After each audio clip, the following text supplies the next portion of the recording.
Chapter 12. Alice's Evidence. "Here!" cried Alice, forgetting in the flurry of the moment how large she had grown in the last few minutes, and she jumped up in such a hurry that she tipped over the jury box with the edge of her skirt, upsetting all the jurymen onto the heads of the crowd below. And there they lay, sprawling about, reminding her very much of a globe of goldfish she had accidentally upset the week before. "Oh, I beg your pardon!" she exclaimed, in a tone of great dismay, and began picking them up again as quickly as she could, for the accident of the goldfish kept running in her head, and she had a vague sort of idea that they must be collected at once and put back into the jury box, or they would die. "The trial cannot proceed," said the king in a very grave voice, "until all the jurymen are back in their proper places. All," he repeated with great emphasis, looking hard at Alice as he said so. Alice looked at the jury box, and saw that in her haste she had put the lizard in head downwards, and the poor little thing was waving its tail about in a melancholy way, being quite unable to move. She soon got it out again, and put it right. "Not that it signifies much," she said to herself. "I should think it would be quite as much use in the trial one way up as the other." As soon as the jury had a little recovered from the shock of being upset, and their slates and pencils had been found and handed back to them, they set to work very diligently to write out a history of the accident, all except the lizard, who seemed too much overcome to do anything but sit with his mouth open, gazing up into the roof of the fort. "What do you know of this business?" the king said to Alice. "Nothing," said Alice. "Nothing whatever," persisted the king. "Nothing whatever," said Alice. "That's very important," the king said, turning to the jury. They were just beginning to write this down on their slates, when the White Rabbit interrupted. "Unimportant, your Majesty means, of course," he said in a very respectful tone, but frowning and making faces at him as he spoke. "Unimportant, of course, I meant," the king hastily said, and went on himself in an undertone. "Important, unimportant, unimportant, important," as if he were trying which word sounded best. Some of the jury wrote it down important, and some unimportant. Alice could see this, as she was near enough to look over their slates. "But it doesn't matter a bit," she thought to herself. At this moment the king, who had been there for some time, busily writing in his notebook, called out, "Silence!" and read out from his book, "Rule 42. All persons more than a mile high to leave the court." Everybody looked at Alice. "I'm not a mile high," said Alice. "You are," said the king. "Nearly 2 miles high," added the queen. "Well, I shan't go at any rate," said Alice. "Besides, that's not a regular rule. You invented it just now." "It's the oldest rule in the book," said the king. "Then it ought to be number 1, said Alice. The king turned pale and shut his notebook hastily. "Consider your verdict," he said to the jury, in a low, trembling voice. There's more evidence to come yet, please, your Majesty," said the White Rabbit, jumping up in a great hurry. "This paper has just been picked up." What's in it?" said the Queen. "I haven't opened it yet," said the White Rabbit, "but it seems to be a letter written by the prisoner to somebody." "It must have been that," said the King, "unless it was written to nobody, which isn't usual, you know." "Who's it directed to?" said one of the jurymen. "It isn't directed at all," said the White Rabbit. "In fact, there's nothing written on the outside." He unfolded the paper as he spoke, and added, "It isn't a letter at all. It's a set of verses." "Are they in the prisoner's handwriting?" asked another of the jurymen. "No, they're not," said the White Rabbit. "And that's the queerest thing about it." The jury all looked puzzled. "You must have imitated somebody else's hand," said the king. The jury all brightened up again. "Please, your majesty," said the knave, "I didn't write it, and they can't prove that I did. There's no name signed at the end." "If you didn't write it," said the king, "that only makes the matter worse. You must have meant some mischief, or else you have signed your name like an honest man." There was a general clapping of hands at this. It was the first really clever thing the king had said that day. "That proves his guilt, of course," said the queen. "So, off with—" "It doesn't prove anything of the sort," said Alice. "Why, you don't even know what they're about." "Read them," said the king. The White Rabbit put on his spectacles. "Where shall I begin, your majesty?" he asked. "Begin at the beginning," the king said gravely, "and go on till you come to the end. Then stop." There was dead silence in the court, whilst the White Rabbit read out the verses. "They told me you had been to her, and mentioned me to him. She gave me a good character, but said I could not swim. He sent them word I had not gone, we know it to be true. If she should push the matter on, what would become of you? I gave her one, they gave him two. You gave us three or more. They all returned from him to you, though they were mine before. If I or she should chance to be involved in this affair, he trusts to you to set them free exactly as we were.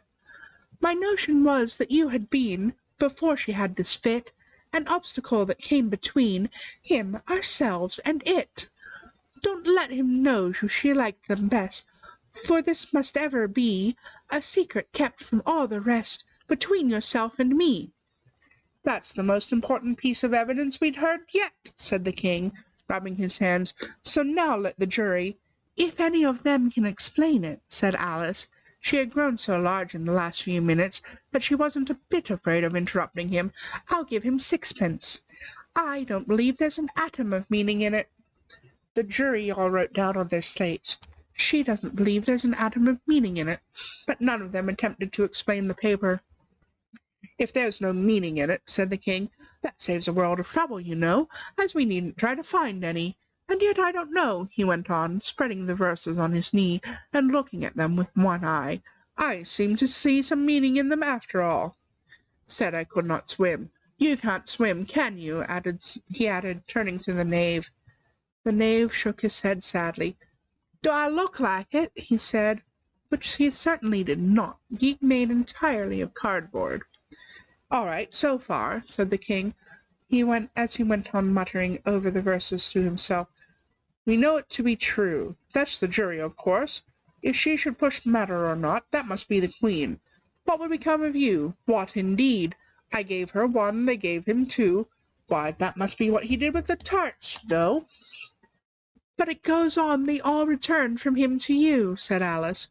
"Why, there they are," said the king triumphantly, pointing to the tarts on the table. "Nothing can be clearer than that. Then again, before she had this fit—" "You never had fits, my dear, I think," he said to the queen. "Never," said the queen furiously, throwing an inkstand at the lizard as she spoke. The unfortunate little Bill had left off writing on his slate with one finger, as he found it made no mark, but he now hastily began again, using the ink that was trickling down his face, as long as it lasted. Then the words don't fit you," said the king, looking round the court with a smile. There was a dead silence. "It's a pun," the king added in an angry tone, and everybody laughed. "Let the jury consider their verdict," the king said, for about the 20th time that day. No, said the queen. "Sentence first, verdict afterwards." "Stuff and nonsense," said Alice loudly. "The idea of having the sentence first." "Hold your tongue," said the queen, turning purple. "I won't," said Alice. "Off with her head," the queen shouted at the top of her voice. Nobody moved. "Who cares for you?" said Alice. She had grown to her full size by this time. "You're nothing but a pack of cards." At this, the whole pack rose up into the air. and came flying down upon her. She gave a little scream, half of fright and half of anger, and tried to beat them off, and found herself lying on the bank with her head in the lap of her sister, who was gently brushing away some dead leaves that fluttered down from the trees upon her face. "Wake up, Alice dear," said her sister. "Why, what a long sleep you've had!" "Oh, I've had such a curious dream," said Alice, and she told her sister, as well as she could remember them, all these strange adventures of hers that you have just been reading about. And when she had finished, her sister kissed her, and said, "Oh, it was a curious dream, dear, certainly. But now run in to your tea. It's getting late." So Alice got up and ran off, thinking while she ran, as well as she might, what a wonderful dream it had been.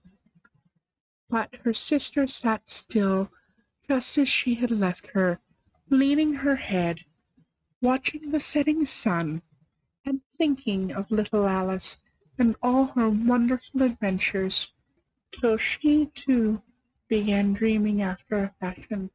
And this was her dream.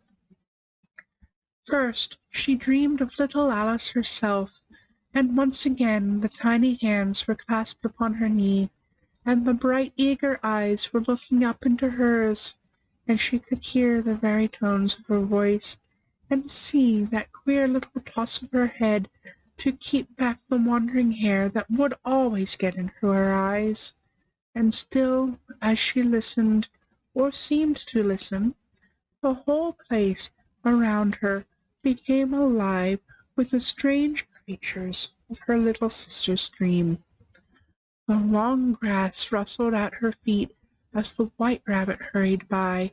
The frightened mouse splashed his way through the neighboring pool. She could hear the rattle of the teacups as the March Hare and his friends shared their never-ending meal, and the shrill voice of the Queen ordering off her unfortunate guests to execution.